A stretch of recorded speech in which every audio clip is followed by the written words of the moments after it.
আসসালামু আলাইকুম, কি অবস্থা? সবাই কেমন আছেন? এই যে দেখেন, আমার সালাদ খাওয়ার জন্য সবজি নিতে এসেছি। এটা একটা নিলাম।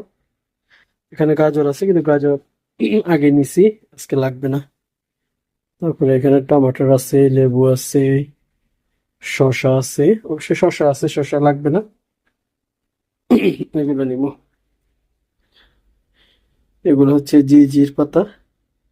এগুলো অনেক ভালো স্বাস্থ্যের জন্য। এগুলো বেশিরভাগ মানে বিরিয়ানির সাথে খায় আর কি। এটা দুইটা নিলাম। এটা একটা কি পাতা, এটা আমি চিনি না, নাম জানি না। এবার এখানে অলরেডি ধনিয়া পাতা আছে, ধনিয়া, তারপরে এর আরেকটা পাতা, নাম জানি না অবশ্য সবগুলোর। আর এটা হচ্ছে রসুন পাতা। রসুন পাতা বলে, কিন্তু আমার মনে হয় না রসুন পাতা, অন্য কোনো পাতা হবে এটা। তো যাই হোক, তারপর নিয়ে নেবো দই। এখানে অনেক পদের দই আছে, আমি বেশি করে এটাই খাই। तो हमारा इधर वो वजन देने का सामान नहीं है। कितना आएगा?